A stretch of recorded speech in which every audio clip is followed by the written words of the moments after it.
Kumusta mga idol tropa? Sa video na to ay magkakabit tayo ng PowerMax CDI para sa Smash 115.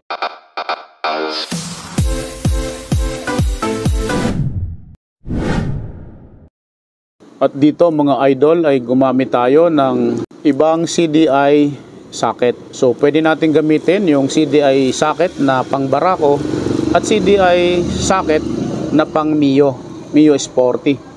Ang purpose natin mga idol kung bakit tayo gumamit ng ibang socket para hindi na natin baguhin ang posisyon ng wire doon sa stock socket ng ating motor. Ayan mga idol tropa, ito po ang pwesto ng ating CDI at itong tinuturo ng ating black stick. Ayan, ito po yung lock ng ating socket.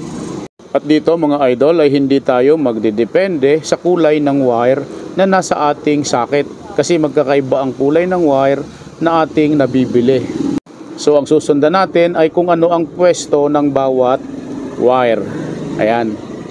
Unang wire mga idol, dito tayo sa lower part right side. Kung saan ito yung kulay pula na wire mga idol, ano? Basta't ang tatandaan natin ay ang pwesto. Lower part right side. Ito ay mapupunta or ikakabit sa ignition coil. Ignition coil mga idol, ito man ay bagong model ng Smash or yung dati.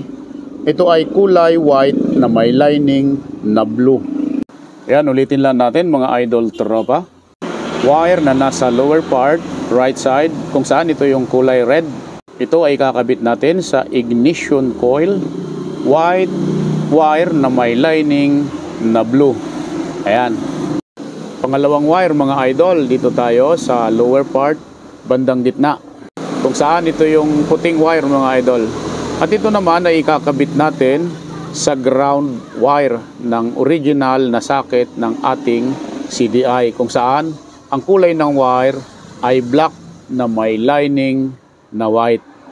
Ayan mga idol, lower part wire nasa bandang gitna. Ito ay kakabit natin sa ground wire kung saan ang kulay ng wire ay ang black wire na may lining na white. At dito naman sa dalawang wire na nakahiwalay mga idol kung saan ito yung nasa lower part left side at sa upper side gitna. So ang dalawang wire na to mga idol ay hindi na natin gagamitin. Okay? Ayan, pangatlong wire na tayo mga idol tropa. Kung saan ito yung wire na nakapwesto sa upper part right side. Ito yung pink wire mga idol. At ito ay kakabit natin sa accessories wire. Sa bagong model ng Smash mga idol, ang accessories wire ay solid white. At sa ibang model naman, ang accessories wire ay kulay orange. Ayan mga idol, upper part right side kung saan itong pink wire mga idol, ito ay kakabit sa accessories wire. Ayan mga idol, ngayon nasa pang-apat na wire na tayo. At ito na yung huling wire na ating ikakabit. At ito ay nakapwesto sa upper part left side kung saan itong orange wire mga idol. At ito ay ikakabit natin sa pulsar. Ang pulsar wire ng bagong model na Smash ay solid blue. At sa dating version naman, ang pulsar wire ay blue na may lining na yellow. Ayan mga idol, itong wire na nasa upper part left side kung saan ito yung orange wire ay kakabit ito sa pulsar wire. Ayan mga idol tropa, sana nasundan ninyo ang video na ito at sana nakatulong sa inyo. Ayan mga idol, at naikabit na natin lahat ng wire. Subukan na nating paanda rin.